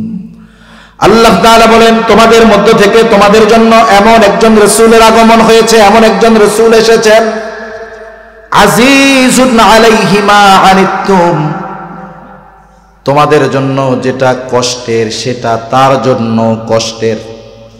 সহজ অর্থে বললে সমব্যথী। তার মানে আমরা যেটাতে কষ্ট পাই নবীজিও সেটাতে কষ্ট পায়। এখন প্রশ্ন হতে পারে, হুজুর আমরা কষ্ট পাইলে নবী কষ্ট পাবে কেন? কথা বুঝেন? আমি একটা উদাহরণ দেই, তাইলে বুঝতে সহজ হবে। মনে করেন অনেকের 2-3 বছরের ছেলে বাচ্চা আছে না? কার কার আছে 2-3-4 বছরের বাচ্চা? এই যে কয়েকজন আছে, আপনার আর অন্যদের অনেকের ছিল কিন্তু বড় হয়ে গেছে, এখন তারাও কথাটা বুঝবেন। মনে করেন আপনার 2 বছরের 3 বছরের বাচ্চা, একটা ছোট বাচ্চা যখন সদ্য ভূমিষ্ঠ 5 মাস 3 মাস 4 মাস বয়স, সন্তান হিসাবে তার প্রতি মহব্বত থাকে কি থাকে না? কিন্তু ওই বাচ্চাটা যখন 1.5 বছর 1 বছর 1.5 বছর হয়, এক কথা বলার আগে 10 বার আব্বু ডাকে। বলেন তো মহব্বত আগের চাইতে বাড়ে না কমে? এই যে মোহাব্বত বাড়ে 2 বছর 1.5 বছর 3 বছরের বাচ্চা, মনে করেন এই বাচ্চাটা গভীর রাতে প্রচন্ড রকমের জ্বরাক্রান্ত হয়েছে, এতটা জ্বর, তার গোটা দেহ কেমন যেন আগুন ধরে গেছে, চোখ দুটো কেমন যেন বের হয়ে যাচ্ছে, ছলছল করতেছে চোখ দুটো। বাচ্চার কষ্ট হয়, জ্বরের তীব্রতায় শরীরের মধ্যে কাঁপুনি হয়ে গেছে, মুখ দিয়ে তার কষ্টের শব্দ বের হচ্ছে, আহ আহ। ছোট বাচ্চা, পাশে বসা আছে তার মা বাবা। এই ফিল, এই অনুভূতি ওয়াজ করে বোঝানো কঠিন। আমি যদি ওই মা বাবাকে জিজ্ঞাসা করি যে এই পরিস্থিতিতে পড়েছে, যে বলেন তো ওই বাচ্চা অসুস্থ হয়ে যতটা কষ্ট পায়, তার পাশে বসে থাকা তার মা বাবা ওই বাচ্চার চাইতে কষ্ট কম পায় না বেশি পায়? অসুস্থ সন্তান কষ্ট পায় কে? মা বাবা। কিন্তু অন্য আর এক মা বাবা তো আপনার সন্তানের অসুস্থতায় ব্যথা কষ্ট পাবে না। আপনি কেন পান? কারণ আপনি একে সর্বোচ্চ ভালোবাসেন। নবীজি কেন আমাদের কষ্টে কষ্ট পান? কারণ নবীজি আমাদেরকে মা বাবার চাইতে বেশি ভালোবাসে। এই জন্য নবী চান না তার উম্মত কোনটা জাহান্নামে যাক। এজন্যই আল্লাহ তাআলা বলেন, ও দুনিয়ার মানুষ শুনে না, এই রাসূল হলো এমন এক রাসূল, যেই রাসূল তোমাদের কষ্টের কারণে সে কষ্ট পায়। 2 নম্বর আল্লাহ তাআলা বলেন, হারিসুন আলাইকুম, রাসূল হলেন তোমাদের জন্য কল্যাণকামী, সর্বোচ্চ কল্যাণকামী নবীজি। একটা হাদিস বলি, নবীজি উম্মতের জন্য কখন কোন জায়গায় কোনটা কল্যাণকর সেই দিকে খেয়াল রাখতেন। নবীজি বলেন, আল্লাহ তাআলা সব নবীকে তার উম্মতের ব্যাপারে এক একটা বিষয় এবং ওই দোয়াটা কবুল হওয়ার নিশ্চয়তা আল্লাহ তাআলা দিয়েছেন। সব নবী দুনিয়ায় তার উম্মতের জন্য ওই দোয়াটা করে ফেলছে, আমি ওই দোয়াটা করি নাই, ওটাকে আমি সংরক্ষণ করে রাখছি। কিয়ামতের দিন আমার উম্মতের জন্য ওই দোয়াটা আমি আল্লাহ তাআলার কাছে সুপারিশ হিসাবে করব। কারণ নবী জানে দুনিয়ার মুসিবতের চাইতে ওই সময় মুসিবত বেশি, এই দোয়াটা এই সময় করার চাইতে ওই সময় করলে আমার উম্মতের জন্য কল্যাণকর বেশি হবে। এই জন্য নবী উম্মতের সর্বোচ্চ কল্যাণকামী হিসাবে ওইটাকে সংরক্ষণ করছে। তবে মুমিনদের প্রতি নবীজির ভালোবাসা হলো স্পেশাল ভালোবাসা।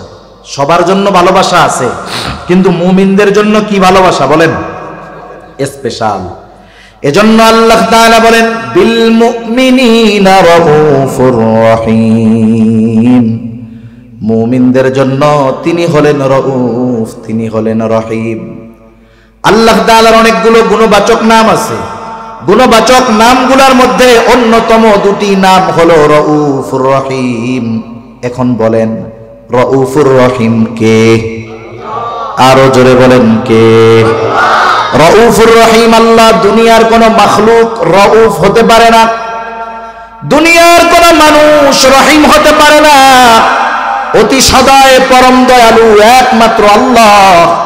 কিন্তু নবীজির উম্মতের প্রতি কেমন দয়া, কেমন মায়া, কেমন সদয়, কেমন ভালোবাসা, এটা আমাদেরকে বোঝানোর জন্য আল্লাহ তাআলা নিজের সাথে যেই শব্দ রাউফুর রহিম, ওই 2টি শব্দ নবীর শানে ব্যবহার করে বলতেছে, এই নবী হলো তার মুমিন উম্মতদের জন্য রাউফুর রহিম, অতি সদয় এবং পরম দয়ালু।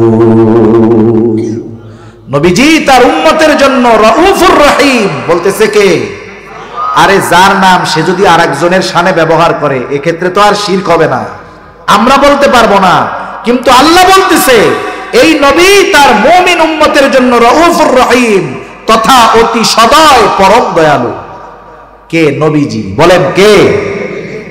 তাহলে নবী আমাদের কত ভালোবাসে, এর চাইতে আর বোঝানোর কিছু আমার কাছে নাই। নবীজি যে আমাদের, নবী আমরা কত ভালোবাসি সেটা পরে রাখেন, নবীজি আমাদের কত ভালোবাসে এর চাইতে আমি আর কেমনে বুঝাবো, আমার আর যোগ্যতা নাই। আপনারা বুঝতে পারছেন? তাইলে এই পুত পবিত্র ভালোবাসা শব্দটাকে আমরা অপবিত্র বানায় ফেলতেছি, ঠিক না? যেহেতু আল্লাহ ভালোবাসে, আল্লাহকে ভালোবাসতে হবে। নবীজি আমাদের এইরকম ভালোবাসা বাসে। এখন আমরা যদি নবীজিকে ভালো না বাসি, তাইলে আমাদের মতো নালায়েক আর কেউ আসেনি। এখন নবীরে ভালোবাসতে হবে, কেমনে বাসবো?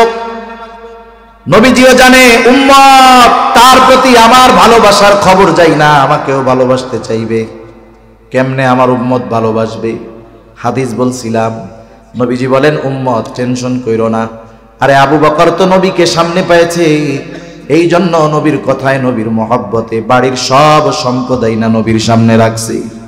হযরতে তালহা নবীজিকে সামনে পেয়েছে, উহুদের ময়দানে শত্রুর অস্ত্রের আঘাতের সামনে নিজের বুকটাকে নবীর জন্য ঢাল বানায়া দিছে। আমরা তো নবীকে সামনে পাই নাই, কেমনে ভালোবাসবো? নবীজিও জানায়া দেন কেমনে ভালোবাসবা, শোনো, মান আহাব্বা সুন্নতি ফাকাদ আহাব্বানি ওয়া মান আহাব্বানি কানা মাই ফিল জান্নাহ। নবীজি বলেন, যে আমার সুন্নতকে অনুসরণ করলো, মোহাব্বত করলো, সে আমি নবীকে ভালোবাসলো। আর নবীকে যে ভালোবাসবে, নবী জানায় দেন নবীর সাথে সে জান্নাতে থাকবে। তাহলে নবীর সুন্নতকে মোহাব্বত করলে নবীকে ভালোবাসা হয়, ঠিক কিনা বলেন? নবীকে ভালোবাসলে নবীর সাথে জান্নাতে থাকা যায়। নবীর সাথে জান্নাতে থাকতে পারা এটা বড় সৌভাগ্যের ব্যাপার। আমরা আমাদের প্রিয়জনদের সাথে একটু সময় কাটানোর কত চেষ্টা করি, কিন্তু নবীর সাথে থাকতে পারা এটা কত সৌভাগ্যের ব্যাপার।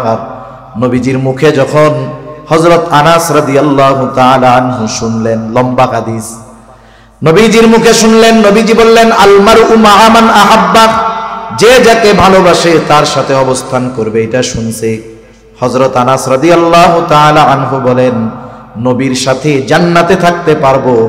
এই কথাটা শুনে আমরা তথা সাহাবায়ে কেরাম এতটা খুশি হয়েছে যে ইসলাম আসার পরে আর কোনো কথার দ্বারা আমরা এতটা খুশি হই না। তাহলে নবীর সাথে থাকতে পারা এটা কত বড় সৌভাগ্যের ব্যাপার। এখন নবীর সাথে যদি থাকতে হয়, তাহলে তো আমাদেরকে আগে জান্নাতে যাওয়া লাগবে। জান্নাতে গেলেই না সুযোগ আছে, ঠিক না?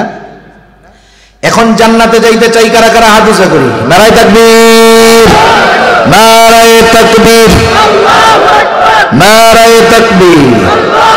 জান্নাতে যদি যেতে চাই, নবীজি বলেন, কুল্লু উম্মতি ইয়াদখুলুনাল জান্নাতা ইল্লা মান আবা। নবী বলেন, আমার সব উম্মত জান্নাতে প্রবেশ করবে, আবা উম্মত ছাড়া। জিজ্ঞাসা করা হলো, ইয়া রাসূলুল্লাহ, আবা উম্মত কারা? নবীজি বলেন, মান আতাআনি দাখালাল জান্নাহ ওয়া মান আসানি ফাকাদ আবা।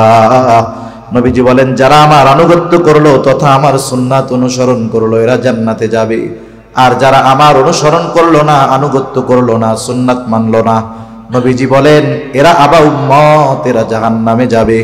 এই দুই হাদিসের সংমিশ্রণ করলে, এই দুই হাদিসের সার নির্যাস হলো, নবীকে যারা, নবীর সুন্নতকে যারা মুহাব্বতের সাথে অনুসরণ করবে, ওই মানুষগুলো জান্নাতে যাবে এবং নবীর সাথে তারা থাকবে।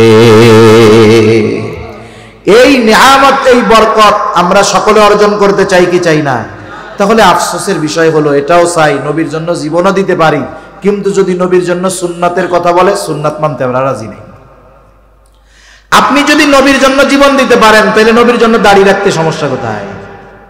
আপনি যদি নবীর জন্য জীবন দিতে পারেন, তাহলে নবীর জন্য লম্বা জামা গায়ে দিতে অসুবিধা কোথায়? তার মানে বোঝা গেল, আমরা নবীকে যে ভালোবাসার কথা বলি, এটা আসলে ফেক ভালোবাসা। ফেক ভালোবাসা তো চিনেন, ফেক আইডি চিনেন না? দামি ভালোবাসা, ফেক ভালোবাসা। এই ভালোবাসার দাম আছে? জোরে বলেন না, আছে? এখন অনেকে কইব, হুজুর আপনাদের কাছে কি আর সুন্নাত টুন্নাত নেই, খালি দাড়ির কথা বলেন। দাড়ি হলো এমন এক সুন্নত, যেই সুন্নাত অন্যান্য অনেক সুন্নাত পালনে সহায়ক হয়। দাড়ি হলো এমন সুন্নত যেটা মানুষকে গুনার থেকে বাঁচায়, ঠিক কিনা কন? আচ্ছা, মনে করেন একজন লোক এলাকায় আসছে, দাড়ি দড়ি কিচ্ছু, আমি কোনো দাড়ি যার নাই তারে ছোট করতেছি না, আমরা দোয়া করি আল্লাহ তাআলা প্রত্যেকটা মুমিনের মুখকে নবীর সুন্নাত দাড়ির দ্বারা ভরপুর করে দেন, সকলে বলি আমিন। অনেক সময় হতে পারে, এমনটাও হতে পারে, একজন দাড়িওয়ালা মানুষের আল্লাহর প্রতি যেই ভয়, তার চাইতে দাড়িবিহীন লোকটার অন্তরে আরো বেশি ভয় থাকতে পারে কি পারে না? তাহলে আমরা আফসোস করি কেন? যেই লোকটার আল্লাহর প্রতি এত মোহাব্বত, এত ভালোবাসা, এই লোকটার সুন্নাত মানতে অসুবিধা কোথায়? এই জন্য তার জন্য আফসোস করি। দাড়িবিহীন লোককে ঘৃণা করি না, তাদের জন্য আমরা আফসোস করি। কি করি বলেন না? আফসোস কেন? কার জন্য করেন? যার প্রতি মোহাব্বত আছে তার জন্য, ঠিক কিনা? সেজন্য কোনো দাড়ি যার নাই, তাকে কোনো সময় আমরা টিটকারি করে খোঁচা দিয়ে কথা বলবো না। যা বলার আমি বলি, আপনারা কিছু বলবেন না, দোয়া করবেন, বুঝাবেন। এখন দাড়ির কথা কেন বলি? এক নাম্বার, দাড়ি অনেক সুন্নাত পালনে সহায়ক হয়। একজনের মনে করেন দাড়ি নাই, সে দাড়ি রাখে নাই, এখন পরের দিন সকালবেলায় সে বাজারে লম্বা জুব্বা পাগড়ি লাগায়া তসবি লাগায়া সুন্দর মতো পীর সাহেবের মতো গেছে। যারা ওনারে চিনি অধিকাংশ কেউ দেখ দেখ কি বড় বাটপার, দেখছস সিটিং বাস, কি দাড়ি দুড়ি নাই, পীর সাহেব সাজছে। খোসা কথা বলবে কি বলবে না?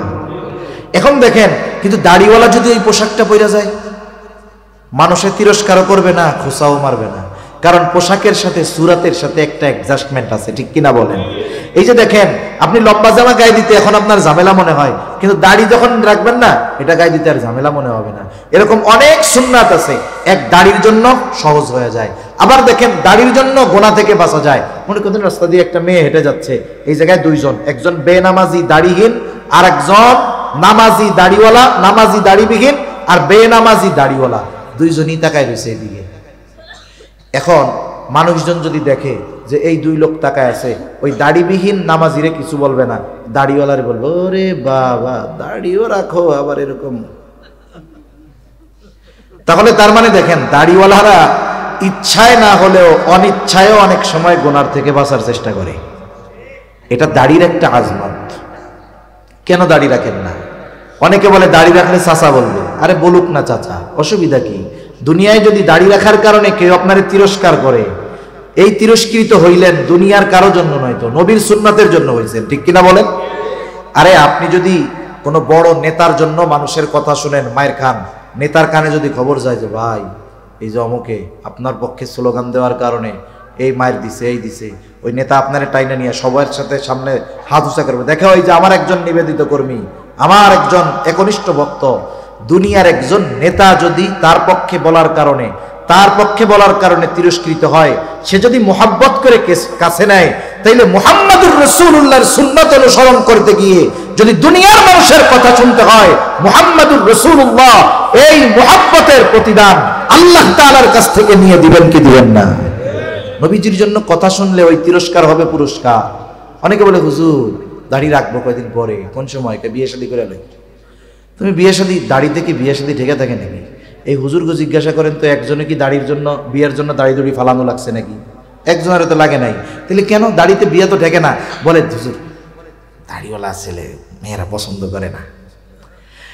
বলে মেয়ে দাড়িওয়ালা ছেলে পছন্দ করে না। আমি বলি যেই মেয়ে দাড়িওয়ালা বা দাড়ি পছন্দ করে না, সে কখনোই ভালো মেয়ে হতে পারে না, ঠিক কিনা বলেন? যে নবীকে, নবীর সুন্নাতকে অপছন্দ করে, সে ভালো হয় কেমনে? আপনি হয়তো ওর বংশ, ওই আখেরাতে কি হবে জানি না, কিন্তু ওই মেয়ের বদৌলতে দুনিয়ায় আশা করি ছোট জাহান্নাম দেখতে পারবেন, ঠিক কিনা বলেন? পারিবারিক অশান্তির আরেক নাম হলো ছোট জাহান্নাম, মনে রাখবেন। পারিবারিক অশান্তির আরেক নাম কি? ছোট জাহান্নাম। আরেকজনকে আনছেন, টাকা পয়সা নাই, গরিবের মেয়ে, চেহারা অনেক সুন্দর না, কিন্তু দিনদার। হয়তো এই মেয়েটা বংশীয় না, সুন্দর না, টাকা পয়সা অনেক নাই। বিবাহের আগের ভালোবাসা মানে বিফোর ম্যারেজ আর আফটার ম্যারেজ ভালোবাসার মধ্যে তফাৎ আছে। আপনি দুনিয়াতে যত মেয়ের বিবাহ বিচ্ছেদ দেখবেন, দুই বাচ্চা বিবাহ বিচ্ছেদ হয়ে গেছে, অধিকাংশ মেয়ের চেহারা দেখবেন সুন্দর। কালো মেয়েদের বিবাহ বিচ্ছেদ শতকরা একটা হয় কিনা সন্দেহ আছে। কালো মেয়েদের বিবাহ বিচ্ছেদ ক্যারেক্টার জনিত, চরিত্র জনিত কারণে খুব কম হয়। কিন্তু এই যে বিবাহ বিচ্ছেদ গুলো হয়, দুই বাচ্চারা ইকার একজনের সাথে চলে গেছে, বিবাহ বিচ্ছেদ করছে, খোঁজ নিয়ে দেখেন অধিকাংশের চেহারা সুন্দর। আমি বললাম ভুল না মিথ্যা? যদি এইটাই হইতো, তাইলে সুন্দরী যারা, এই চিত্রনায়িকারা নাকি সুন্দরী, ওদের এক একজনের বিবাহ হয়, কারো হাফ ডজন, কারো 1 ডজন, কারো 1 হালি বিয়ে হয়, কোটি টাকার কাবিন হয়, ওই বেলুনের মতো বিশাল আয়োজন করে বিবাহ হয়। ফুটুস করে একদিন দেখি যে এদের মধ্যে বলে বিবাহ শাদী আর নাই। তাহলে আফটার ম্যারেজ আর বিফোর ম্যারেজ ভালোবাসার মধ্যে তফাৎ আছে। বিফোর ম্যারেজ মানে বিবাহের পূর্বের ভালোবাসাতে প্রায়োরিটি পায় চেহারা, টাকা পয়সা, বংশ। কিন্তু আফটার ম্যারেজ স্বামী স্ত্রীর এই ভালোবাসার মধ্যে প্রাধান্য পায় আখলাক, চরিত্র, দিনদারিতা, ঠিক কিনা বলেন? তাহলে যেটা আমার জীবনের প্রয়োজন সেটা আগের থেকে ধরে নিলে সমস্যা কোথায়? এজন্য যারা বলে যে দাড়ি রাখলে সুন্দর ভালো মেয়েরা পছন্দ করবে না, আমি বলি যেই মেয়ে দাড়ি পছন্দ করে না, ওই মেয়ে কশ্চিনকালে ভালো হতে পারে না। সর্বশেষ একটা কথা বলি, এ দুনিয়া থেকে আমরা কেউ থাকতে পারবো? আমাদের পূর্বপুরুষ কেউ থাকতে পারে নাই। আপনাদের মাইকেও মাঝে মধ্যে মানুষ মারা গেলে এলান করে না, অমুকে ইন্তেকাল করছে। এখন তো আমরা ওই এলান শুনতেছি, একদিন আমার আপনার এলান এরকম করবে নাকি? 2-4 জন আছেন না হুজুর আমি অমৃত সুধা পান করেছি, আমার কোনো অসুবিধা নেই, আমি আবে হায়াত খাইছি, এরকম কেউ আছে দুনিয়ায়? কেউ থাকতে পারবে না। আমি শুধু একটা চিন্তা আপনাদের মাথায় ঢুকায় দিতে চাই, একটু চিন্তা করেন। আমার আপনার যখন মরণ হবে, আমি মরি আর আপনি মরেন, যেহেতু লেভেলে আছে মুসলমান, পরিচয়টা মুসলমান, আমাকে আপনাকে সুন্দরভাবে গোসল দিয়ে কাফন পরিয়ে লাশের খাটিয়ায় উঠায়া জানাজার ময়দানে নিয়ে যাওয়া হবে, জানাজা হবে। এবার লাশটাকে নিয়ে যাওয়া হবে কবরের পাশে। কবরের মধ্যে 2 জন ব্যক্তি নামবে, উপর থেকে 2 জন আমার আপনার দেহটাকে ধরায় দিবে, নিথর দেহ। এই যে যখন কবরস্থ করা হয় লাশ, এই সময় একটা দোয়া পড়া হয়, বিসমিল্লাহি ওয়া আলা মিল্লাতি রাসূলিল্লাহ। এই দোয়া একদিন এখন আমরা হয়তো পড়ি, এক সময় আমাদের ব্যাপারে পড়বে। কি বলা হয় এই দোয়ার মধ্যে? একটু দিলের কান দিয়া শুনেন শেষ কথা। কি বলা হয়? মূলত বলা হয় এই কথা, আল্লাহ, আপনার নামে এমন একজন মানুষকে এখন কবরস্থ করতেছি আল্লাহ, যার গোটা হায়াত সুন্নাতের উপরে অতিবাহিত হয়েছে। যখন সে মারা গেছে সুন্নাতের উপরে ছিল, যখন তাকে কবরস্থ করতেছি এখনো সুন্নাতের উপরেই আছে। এমন এক ব্যক্তিকে আপনার নামে এখন কবরে রাইখা দিতেছি, এই কথাটাই মূলত বলা হয়। কষ্ট নিয়েন না, আমি শুধু এতটুকু কথা বলি, আমরা কে কোন সময় মারা যাব বলা যায় না। এখান থেকে আমি বাসায় নাও ফিরে যেতে পারি, এর কোনো নিশ্চয়তা নাই। একটু চিন্তা করে দেখেন, এই দোয়াটা পড়ে অথবা এই কথাটা বলে যেই লোকটাকে কবরস্থ করা হলো, দেখা যাবে গোটা জিন্দেগি সে কখনো সুন্নাতের পাশ দিয়াও হাঁটে না।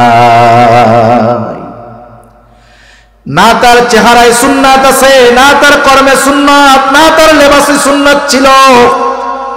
একটু বুঝে থাকলে জবাব দিবেন, যেহেতু মুসলমানের সন্তান, তার ব্যাপারেও এই দোয়াটা পড়া হবে কি হবে না? কিন্তু বলেন তো, তার বাস্তবতার সাথে আর এই দোয়ার কথার সাথে মিল আছে কি?